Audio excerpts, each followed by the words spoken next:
नमस्कार।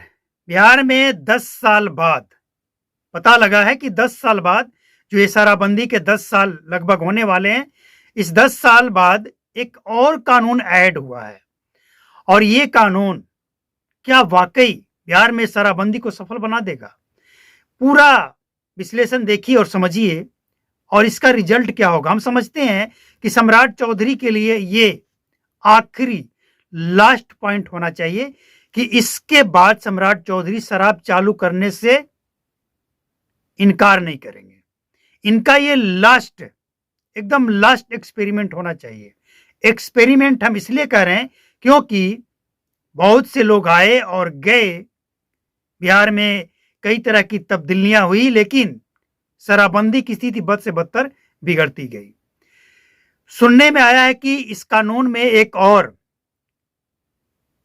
कॉलम जोड़ा गया है कि अब जो शराब तस्कर है वो पकड़ा जाएगा, आरोप सिद्ध होगा, 50 लाख या 5 लाख या जो भी जुर्माना लगेगा, साथ में सजा भी।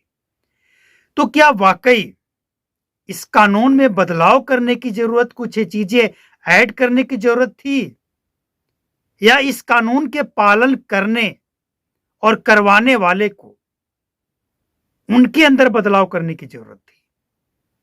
जरूरत कहां है? मतलब इलाज, जैसे कोई बीमार है तो उसका इलाज, मान लिया जाए पेट में दर्द है, तो पेट में दर्द है, उसका दवाई देकर उसका पेट के दर्द को शांत कर दिया जाए, या पेट में दर्द क्यों है रोग का इलाज किया जाए। रोगी का और रोग का अंतर है। तो क्या इस कानून में कुछ और ऐड करके, ऐसा नहीं लग रहा है कि ये तो रोग का इलाज नहीं हो रहा है, ये रोगी का इलाज हो रहा है।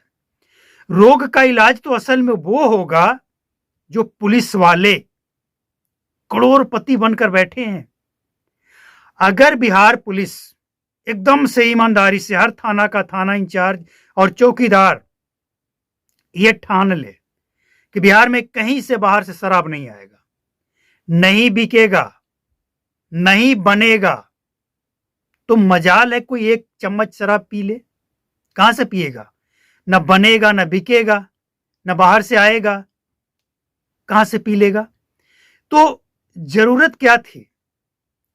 पुलिस वाले के ऊपर कार्रवाई करने की, पुलिस वाले की निष्पक्षता से जांच करने की कि आखिर शराब आता कैसे है, शराब बिकता कैसे है, कमीशन कैसे लिया जाता है, या इस पे पर्दा डालने के लिए अब ये जो सुनने में आया है कि ये जो नया इसमें जोड़ा गया है, कानून कहें, कॉलम कहें या जो कहें, क्या नहीं लगता कि इससे गरीबों को और मुसीबत बढ़ने वाली है? अरे पहले तो कम से कम जो जमानत लेने में सक्षम हो तो ले भी लेता था, अब तो उसका पूरा परिवार तबाह हो जाएगा। पुलिस वाले को जिससे बदला लेना है, कुछ दिन पहले हमने एक वीडियो दिखाया था, सम्राट चौधरी का सपोर्टर एक बंदा पटना से पकड़ा जाता है और उसको सिर्फ इसलिए थप्पड़ लगाया जाता है कि वो सम्राट चौधरी के पास काम करता है, और वो अफसर क्या कहता है कि हम एंटी बीजेपी हैं। आप समझिए ऐसे पुलिस वाले इस कानून का कितना दुरुपयोग करेंगे। पहले से ही दुरुपयोग हो रहा था और अब तो और होगा। अब तो एकदम से धमकी दिया जाएगा कि समझ जाइए, समझ रहे हो ना, वही वाला लागू कर देंगे। मतलब पुलिस को अधिकार मिला है, तो अधिकार तो पहले भी था, लेकिन क्या उसका सदुपयोग हो रहा था? बिल्कुल नहीं हो रहा था। बिहार में ये जो शराबबंदी फेल है ना, इसके पीछे 95% जिम्मेवार अगर कोई है तो वो पुलिस प्रशासन और नेता, ये दोनों बराबर के हकदार हैं। 95%। 5% जिम्मेवार कौन है? कुछ और लोग हैं, जनता भी है इसमें, लेकिन 95% पे जो लगाम लगाने की जरूरत थी, आप 5% वाले पे लगाम लगा रहे हैं। मतलब पुलिस वाले को आप और बढ़ावा दे रहे हैं कि इस कानून का दुरुपयोग करो। अब किसी के पास एक बोतल पकड़ा जाएगा तो डराया जाएगा कितना पैसा दो, वरना 50 लाख जुर्माना और जेल, दोनों में अंदर करवा देंगे। तो इस कानून से भला किसी का नहीं हुआ अब तक, और हमें लगता है आगे नहीं होगा। तो सम्राट चौधरी का ये एक एक्सपेरिमेंट है। अब नए नए डीजीपी बने हैं विनय कुमार, हालांकि अब नए नहीं हैं, नए नए गृह मंत्री को संभाल रहे हैं सम्राट चौधरी। हालांकि जैसे ये गृह मंत्री संभालते हैं, बिहार में बहुत सारी बदलाव देखने को मिला। तो अब जरूरत यह है कि जो पुलिस वाले शराबबंदी के आड़ में कमीशन वगैरह खा रहे हैं ना, इनके ऊपर कार्रवाई करने की जरूरत है। और सम्राट चौधरी को अगर लगता है कि ये पुलिस वाले को और ताकत देकर इस पे लगाम लगा लेंगे, मतलब एक एक्सपेरिमेंट कर रहे हैं, अगर इनको लगता है कि लगाम लगा लेंगे तो हमें लगता है कि इनको एक मौका दे ही देना चाहिए। लेकिन कितने दिनों का? 30 बहुत है।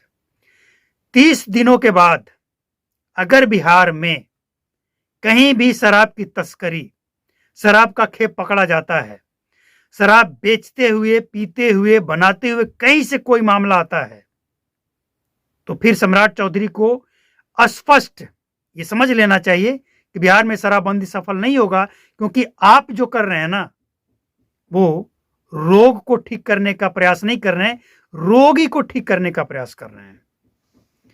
तो ये बात अब स्पष्ट है कि सम्राट चौधरी को 1 महीने का वक्त और देना चाहिए, ये जो एक्सपेरिमेंट करना चाहते हैं इस एक्सपेरिमेंट के लिए। इसके बाद भी अगर बिहार में शराबबंदी फेल होता है तो फिर कोई एक्सपेरिमेंट नहीं, और साफ शब्दों में समझ लें कि इसके बाद बिहार में शराबबंदी से अच्छा होगा टर्म एंड कंडीशन के साथ, आपको जो करना है कीजिए, लेकिन इस तरह का शराबबंदी पे समीक्षा जरूर कीजिए। और समीक्षा में एक काम सबसे ज्यादा और सबसे पहले करने की जरूरत है कि किस पुलिस वाले के पास कितनी संपत्ति पिछले 2016 के बाद कितना % बढ़ा, कहां से आया, स्रोत क्या है, और उन तमाम पार्टियों का चंदा का भी सोर्स पता लगाना होगा। किस पार्टी को कितना शराब माफियाओं से कमीशन मिला, चंदा मिला। नीरज कुमार जो कि जेडीयू के नेता है, वो कहते हैं कि आरजेडी वाले शराब माफियाओं से चंदा लेकर और बयान दे रहे हैं कि शराबबंदी हटा देंगे। इसके अलावे प्रशांत किशोर के ऊपर आरोप लगा रहे हैं। तो आरोप लगाना और सिद्ध करना दोनों अलग बातें हैं। तो अगर आरोप सही है तो सिद्ध कीजिए किसने कितना चंदा लिया। लेकिन सच्चाई यह है कि बिहार में शराबबंदी का फायदा सभी को मिल रहा है, सबको मिल रहा है। नुकसान सिर्फ और सिर्फ बिहार के जनता का है, इनको कोई फर्क नहीं पड़ता है।